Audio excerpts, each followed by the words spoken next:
You're listening to the Friends Talking Nerdy Podcast Network. Friends Talking Nerdy!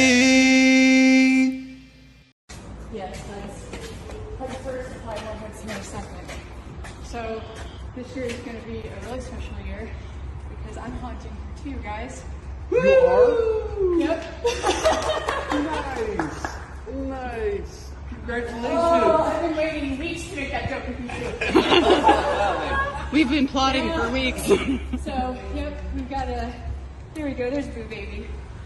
So we've got I love we that learned shirt. yesterday we have a baby boy that is coming in April. April.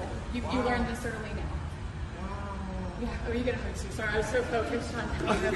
And Jared wanted your guys' responses, so I got the camera crew going. I mean,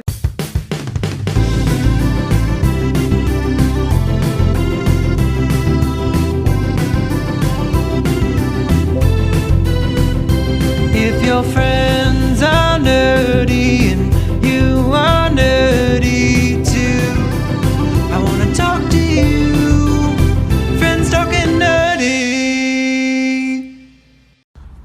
Hey everybody, welcome to another episode of Friends Talking Nerdy. This is Tim the Nerd joining you, and joining me all the way across the aisle here to the next seat next to me, it's the Reverend Tracy. How you doing? I am doing well. I'm still very much adjusting to traveling back in time, like the kind of weird way that happens with jet lag when you go across the country. So, yeah, I'm as good as somebody who's not sleeping that well. But no, it's not really all that bad. It's, but the jet lag whole thing is real, though. Well, speaking of not sleeping well, you may have a future of that happening, at least for a little bit here. I think you have an announcement you wanted to make.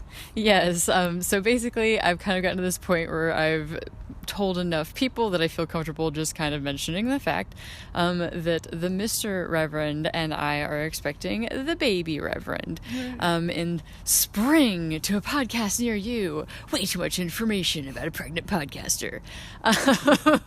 No, I don't want to like overshare on this, but it's just a fact that as Tim and I talk about our lives on this show, and that's something we've gotten positive feedback on before, is that, you know, this whole concept of the baby Reverend might come up, so we thought it was worth it to take a second to announce at some point to you guys as our listeners. So that is a little character in my life that is going to come up now. Yeah, I don't think we're going to have like a live episode of like us recording while you're giving birth. I mean, that is not going to happen. Hard pass. Nobody wants that. I don't. The future baby Reverend doesn't. So we're gonna leave it at that. Indeed. Well, I for one am definitely happy for you and the Mr. Reverend as well. I've seen you around kids before, and you're definitely brighten up around them in a lot of ways. And I also know too that you were a firm believer up to this point of using the tools available to make sure that if this event ever occurred, it was on your terms. So oh yeah, like it's kind of funny because it's like, how many times or how long have you been trying, or like there's so many questions that come up. Like nobody talks about the first trimester stuff because it's like a lot. It's taking in information a water hose sometimes, but or from a fire hose sometimes. Right. But yeah, no, we're overall very excited. It was more or less planned, so correct. Like I was able to plan this. I'm not saying that's always under your control, but good job. Happened to stack just enough odds in my favor that when it happened, it was at least, we were ready for it. So, but that's an exciting part of my life. Like I said, that, just might get mentioned sometimes. So it was worth introducing. Nice. Well, for me, I mean, for today is kind of in a lot of ways kind of like the beginning of a new era for the show, because now that you are here, and by the time the haunt season ends, I will be following you back to Maine. We're going to have new ways of being able to record the show, like this lovely introduction here that we are recording outside in the presence of some very bored chickens. prepare for some learning curves, folks. Yeah, so anytime you change format, I'm sure there's going to be some things that we're going to have to, learn to do better. But that's part of the whole evolution process, is maybe sometimes it's just starting to do something even if it's kind of clunky, right? Because that even goes for like outdoor sports or any other activities or crafts even. Of creative nature. Like, there's going to be clunky times, but if you never do those clunky times, then, you're never going to get to that thing that you'd want to do. That's a great promotion for the next few months of the show. We didn't plan a promotion spot. I'm just inspired by the trees and the chickens, like over there, just barking and pecking away at stuff. So it's very soothing. Now, one reason, the big reason that you are here in Portland, Oregon, is for Fearlandia. We've talked about it on the past few episodes here, so I'm sure you probably don't want to go into a 20-minute spiel about Fearlandia, but tell folks a little bit about it. Yeah, we are still hiring for the season. So, and that's even like, we also want to make sure we've got understudies. So if later on people drop for various reasons, for example, we don't want them to come if they're sick, but it would be nice to have other people who could maybe be ready to come in their place. So kind of more understudy roles and helping fill the walls with monsters, which is my goal. I want to hit my max number of cast. You know what I mean? I don't want to necessarily be a wait list, but at the same time I do. And, as a casting director. Right. You were able to get me out of retirement, because I have done acting before. Yes, and you will again, it sounds like, in a way. So we're going to see how that goes. But yeah, our dress rehearsal's coming up, so getting ready for the season to really kick off while we get everybody in costumes and stuff. So it's kind of exciting. I've been able to put together my costume finally, which was super cool because, I've been pretty open about how I get anxious about shit sometimes. And one of those things was the fact that all of the pieces were mailed here. Mm-hmm. And so I couldn't really try them on until I actually got here, like yesterday morning, like my first real morning in Oregon. But it came together great. So super happy with the decisions that I made and trying to cash in like rewards programs to get stuff free/cheap. Well, I can imagine too with the baby Reverend percolating right now that could have also thrown a wrench in the works too, in terms of different body shape that wouldn't normally have been there if it wasn't a baby Reverend percolating, Well, I will say that the corset that I own is very, very loose for this costume, which is also on purpose because I'm not trying to do it as a like sexualized character or anything. That's not really my goal with a haunt. I just like making fun costumes, and sometimes they're really cool, like little side nerd, because hey, the original thing I talked about on the show was cosplaying and making costumes is, and it was something I explained to one of the owners recently hanging out. So I was like, well, corsets aren't really about making a costume like sexy or not. What it can be though, and this was something that I picked up at I think it was Comic-Con, because they would have some of those classes about doing cosplay and stuff. Mm-hmm. And I remember she was talking about building different costumes, and you start with a base, but then there's things that can add texture and layers to your costume.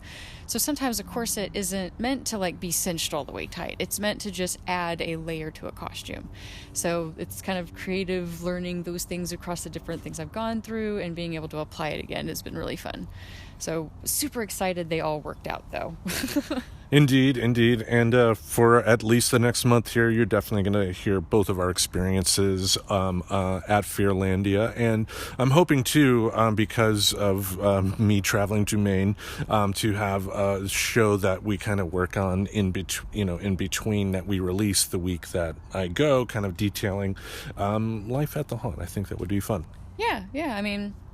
I don't really find it to be the type of place that gets a lot of dirty laundry, so I'm not really worried about any of that kind of stuff. Normally, for the most part, it's a good time, like being in the cast. I don't know a lot of people that begrudgingly go there because they need it. You know what I mean? Like most people are there because it's something they really want to do, and so that can make it a really fun team to work with for a month. All right, I think we have some chickens that are yelling at us to go inside because they want to sleep. So what we're going to do is we're going to switch over to a musical interlude real quick. And when we pick up, we are going to be diving into our main event this week, talking about the pros and cons of GMOs.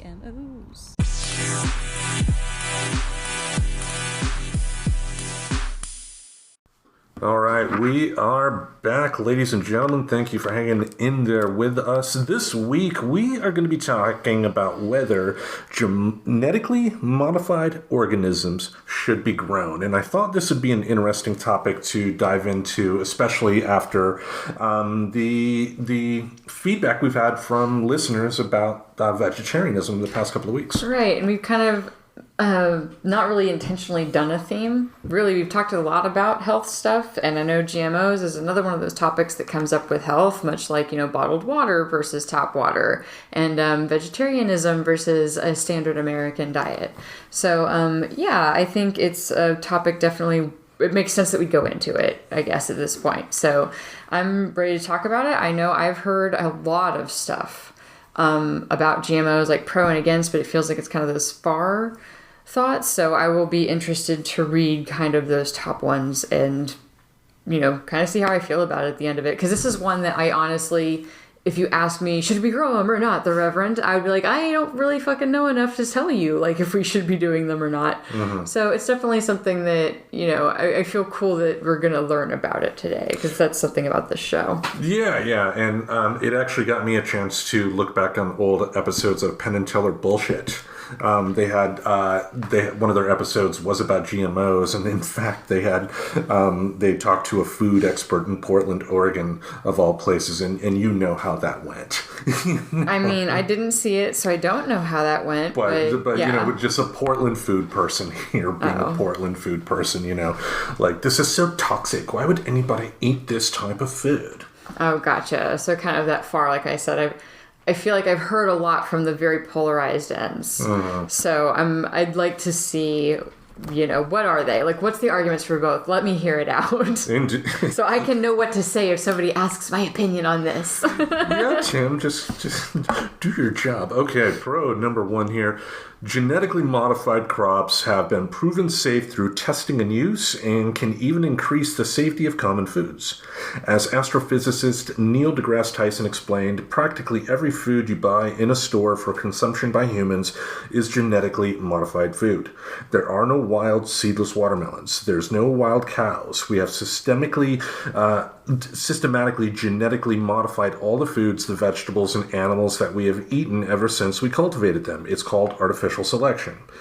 A single health risk associated with GMO consumption has not been discovered in over 30 years of lab testing and over 15 years of field research.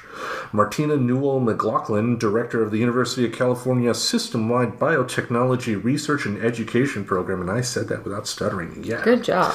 Said that GMOs are more thoroughly tested than any product produced in the history of agriculture. Over 2,000 global studies have affirmed the safety of GMO crops.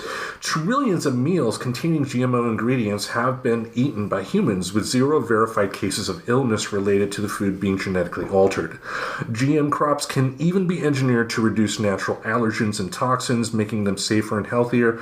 Molecular biologist Hortense Dodo, what a great name, genetically engineered a hypoallergenic peanut by suppressing the protein that can lead to a deadly reaction in people with peanut allergies. And I'm glad they had that example in there, because the positive examples I have seen of GMO things when it is related to food is like scientists like genetically altering wheat so it can grow in certain areas it had trouble growing in before, or making corn or tomatoes bigger so that people in third world countries just a bigger tomato is going to offer you more to eat. Yeah, and that makes sense, right? Like being able to feed more people without as much effort makes sense across the board, especially like when people need to eat. And I know there are places where there is food waste, like in our culture specifically, but as far as like making sure enough is still out there, because there are still people who are hungry, right? Like, it makes sense that you would still keep making a lot, so you want bigger yields. It makes sense to want to refine this and make it better. Yeah, and, there have been plenty, as the quote from Neil deGrasse Tyson pointed out, there have been plenty of examples of, through the years, humans taking through artificial selection, changing things in plants, changing things in animals to get animals like, bigger or whatever, stockier, whatever. Same thing with plants. You can, shave one plant thing off of one and kind of mix them together. And broccoli was artificially created. Broccoli didn't grow, just spring up in the world somewhere. It was a modified plant. Yeah. Newsflash for people who like bananas. That actually wouldn't really be something you can peel and eat the way we do if it wasn't genetically modified. That's like one of those fun facts that I remember is that, what we know of when we think of a banana, the thing that you can just basically peel with a little bit of thumbnail and some finesse and then eat didn't really exist out in the wild. Like that was something that was technically genetically modified into what we've got now. And bananas are pretty delicious. So, I like bananas. So I'm glad to have them. That reminds me of a TikTok video that I had to do a reaction on because, and the woman, it had to have been a satire, but it was basically a woman with a bunch of bananas, with the sticker still on them, putting pancake batter on the bananas, and then taking the bunch of bananas and putting it into a big pot filled with oil, like almost to the top. Deep frying, right? Isn't deep that frying, okay? Deep frying the bananas, yeah. I'm aware of the technique, but I don't practice it. So these are those things that every now and then it's like deep fried. I'm like, okay, so I'm assuming it's like, deep fried, like the deep fryers at the McDonald's or drive-through places or whatever, right? Yeah, so it's basically doing that but with bananas and pancake batter and leaving the sticker label on it because is that delicious deep fried fiber. Crispy extra fiber along with the peel. I'd imagine that would have some benefit to it, but I don't know. Apparently you can make like a vegan pulled pork with banana peel.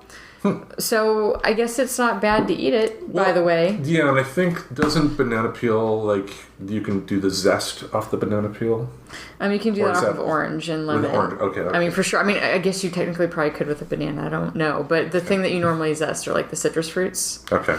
But so see, I know some about cooking. Just not GMO. And I know how to sound smart. Being smart is something else completely different. But should we dive into con number one? Yes, go for it. All right, con number one, genetically modified crops have not been proven safe for human consumption through human clinical trials. I love it when they directly conflict like that. Yeah.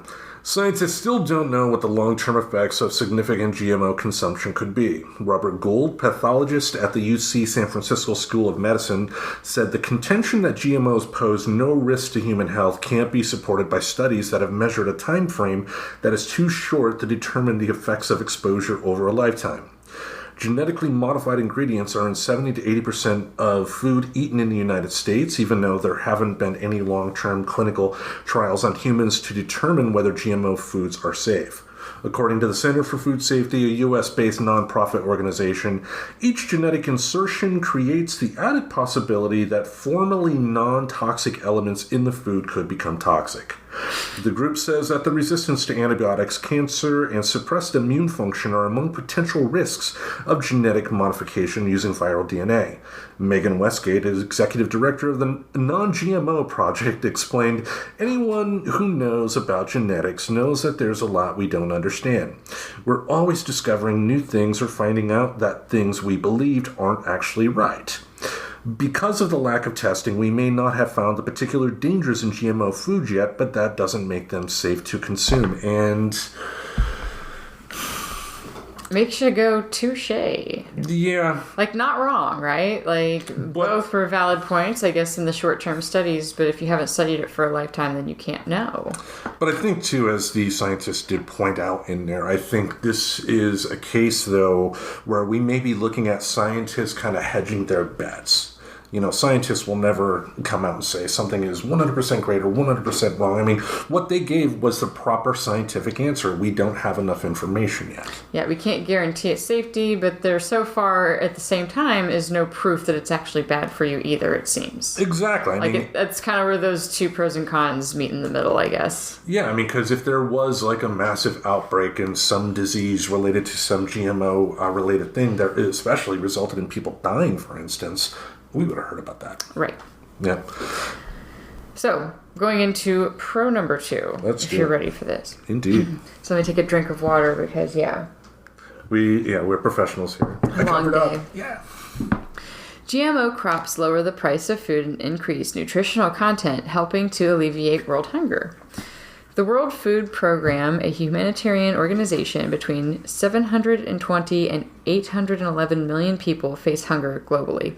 Population growth, climate change, overfarming, and water shortages all contribute to food scarcity. GMOs can help address those problems with genetic engineering to improve crop yields and help farmers to grow food in drought regions or on soil or on depleted soil, thereby lowering food prices and feeding more people. David Zilberman, professor of agricultural and resource economics at UC Berkeley, I can talk good. Well, actually, the reading is the problem, right? Said that GMO crops have, quote, raised the output of corn, cotton, and soy by 20 to 30%, allowing some people to survive who would not have without it.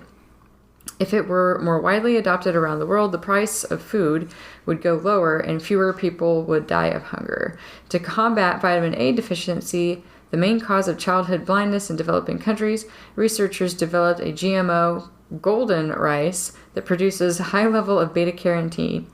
A report by Australia and New Zealand's food safety regulator found that golden rice, quote, is considered to be as safe for human consumption as food derived from conventional rice. So, yeah, this is also kind of going towards, like I said, like access to more people. Like, because when you know there are still hungry people, you should be trying to make food so that they can get it if they can get access to it. And so this would make that more accessible to more people. And yeah, with climate change, being able to, genetically alter a plant, for instance, to be able to grow in a particular environment, I mean, that alone is going to save lives. Now, granted, with the cons, I mean, I'm sure if we go into the cons, it may explain a little bit. I mean, it's like, you do play a little risk at this, because, right. Long term you may not know, and it is possible that something GMO related that we consider safe today could down the line be something that we consider not so good anymore. And I mean, but changes like that have always happened, and I think back to our water episode as well, where they talked about how certain government organizations that do like the FDA, for instance, they do keep up pretty good on food supplies and what's good and what's bad, because again, if a large portion of the population is getting negatively affected by food, that's a problem. Yeah, but it's at the same time, that's why it's important for people who are researching both sides to respect each other's opinions, right? Because, of course, you want to help feed people, but if by helping feed everybody, you're making something worse or making a bigger problem, that's also not great. So it's like the check and balance, right? So I do like con number 2 for that because it's going to get into there. It says, tinkering with the genetic makeup of plants may result in changes to the food supply that introduce toxins or trigger allergic reactions. An article in Food Science and Human Welfare said, quote, 3 major health risks potentially associated with GM foods are toxicity, allergenicity, and genetic hazards.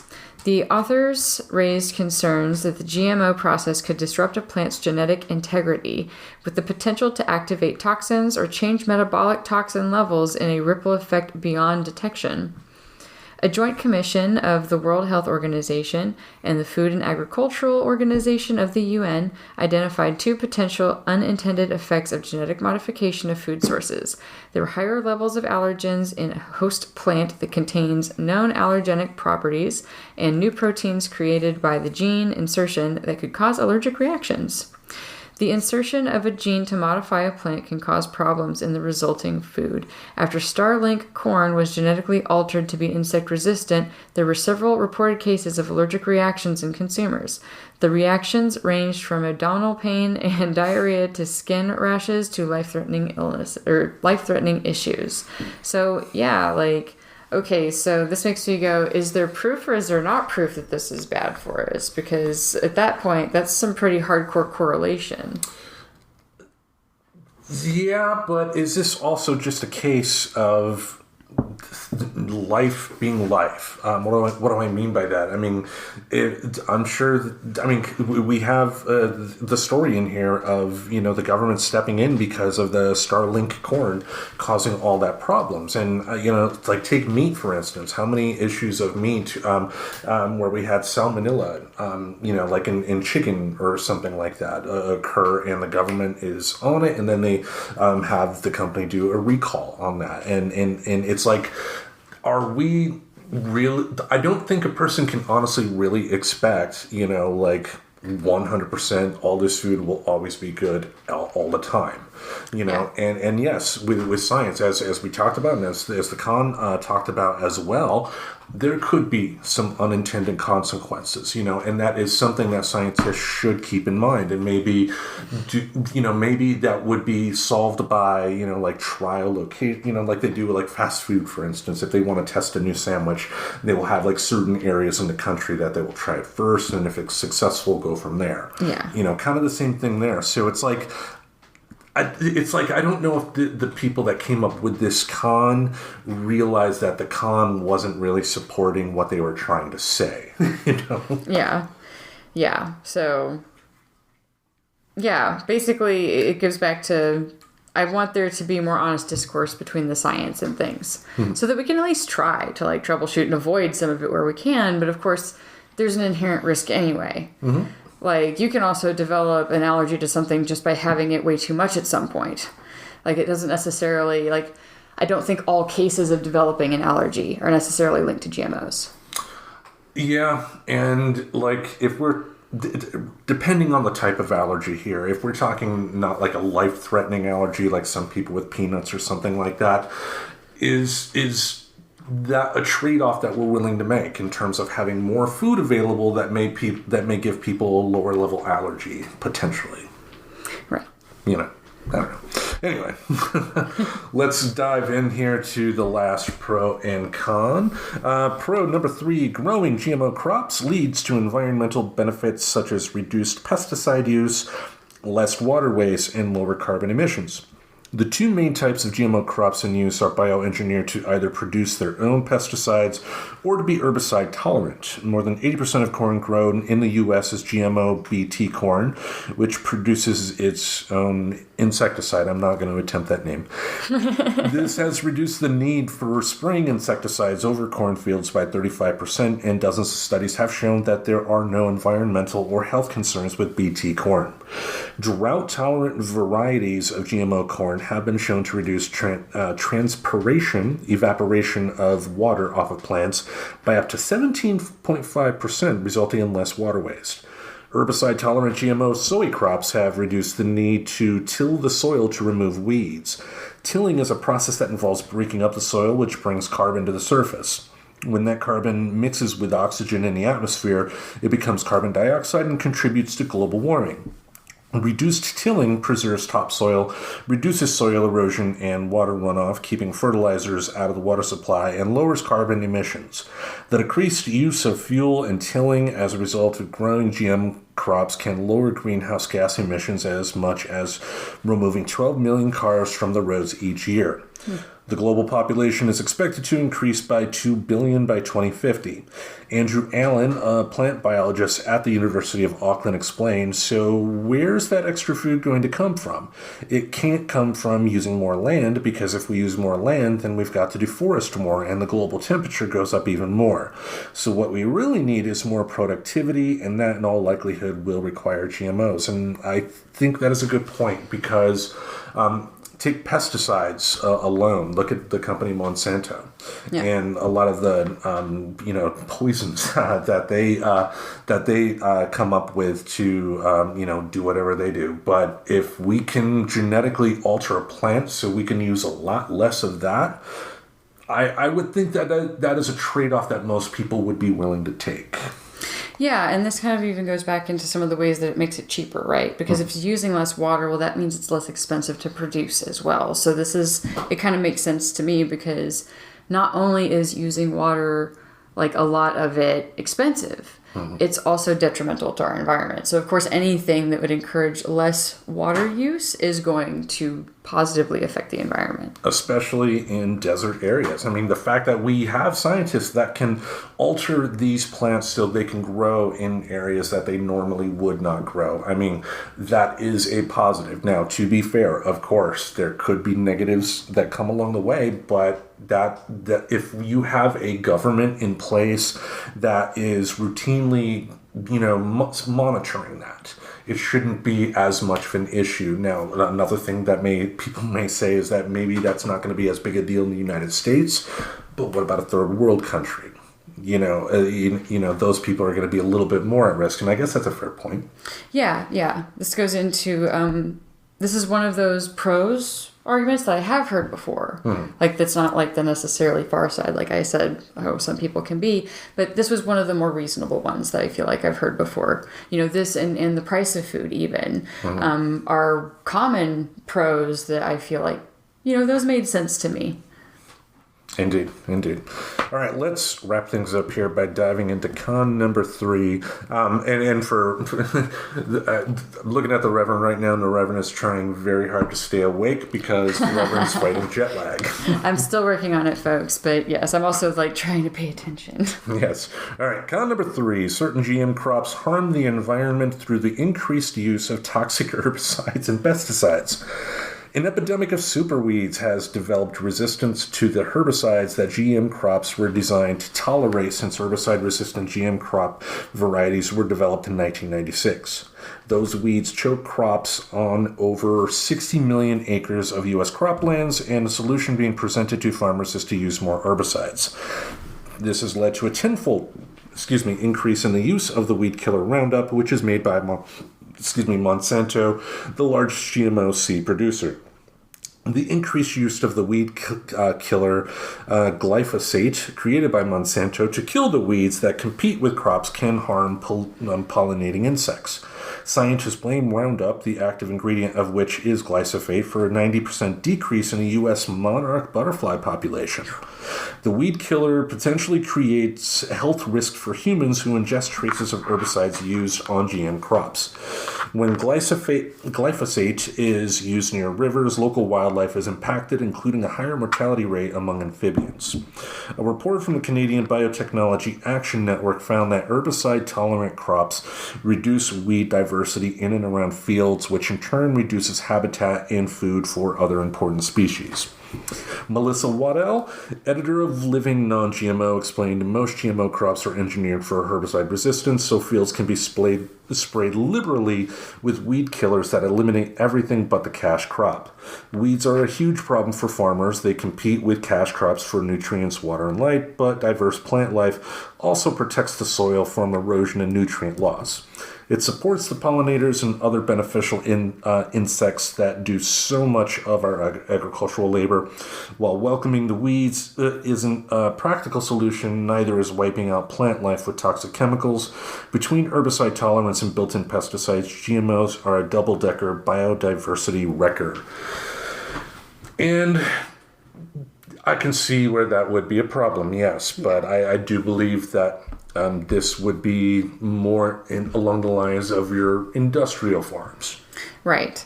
Yeah, it's interesting because it's like they're using these more toxic herbicides and stuff as a result of something that's supposed to make them less appealing to insects and stuff.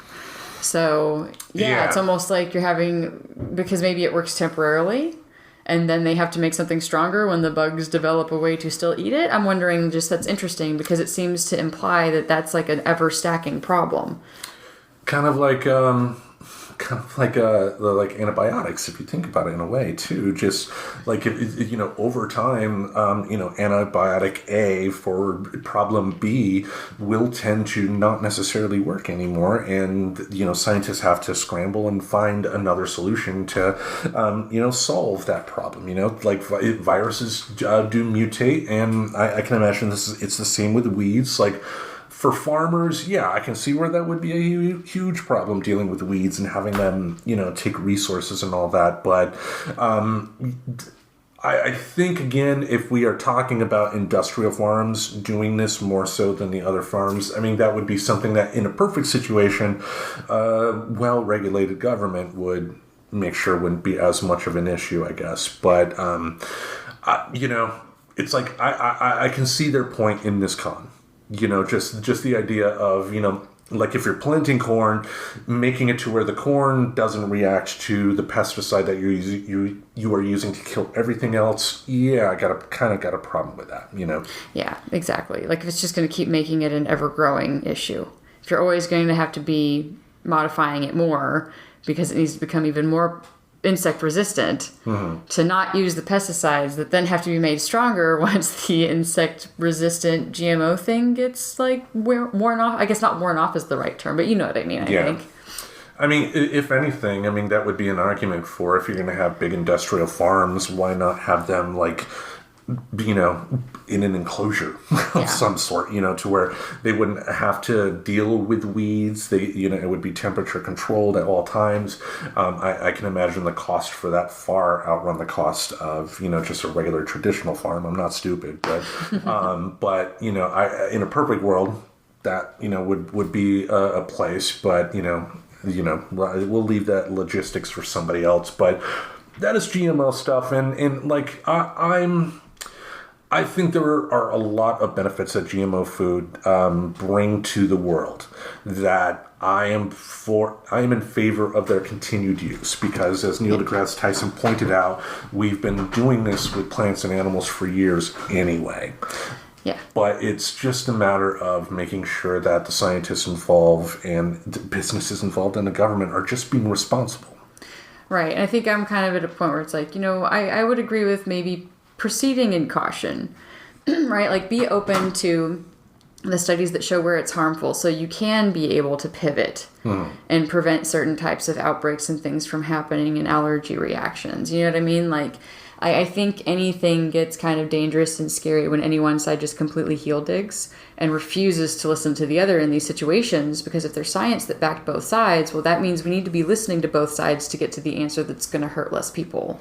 And ultimately, answers like that routinely boil down to money. So get some people, lock them in a room, find out what it's going to take to, appease everybody. Because I think, because if you got to think of it from the industrial farmer point of view as well, I mean, you got to be somewhat sympathetic to them, because, asking them to make changes or to, do something completely different that can cost them money. I mean, if I ran a business like that, I don't know if I would be that giving to say, okay, I'll tank 25% of my income for America, yay.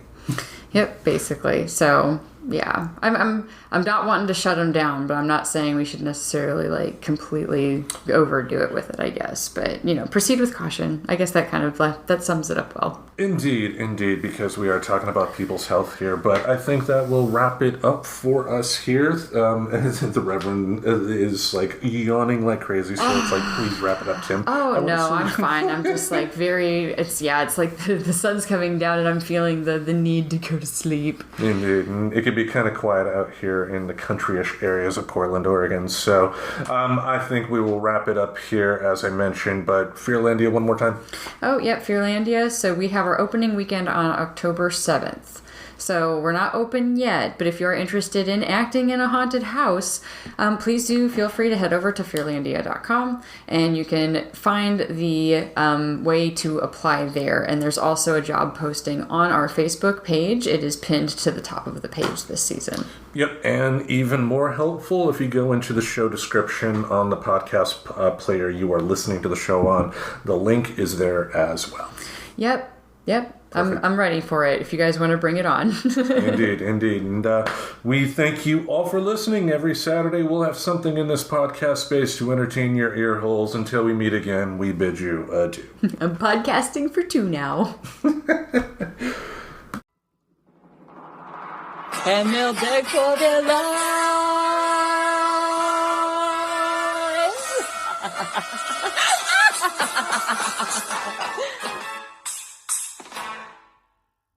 Subscribe to Friends Talking Nerdy on iTunes, the Google Play Music Store, as well as Spotify. Remember to support Friends Talking Nerdy on Patreon. Goodbye, darling.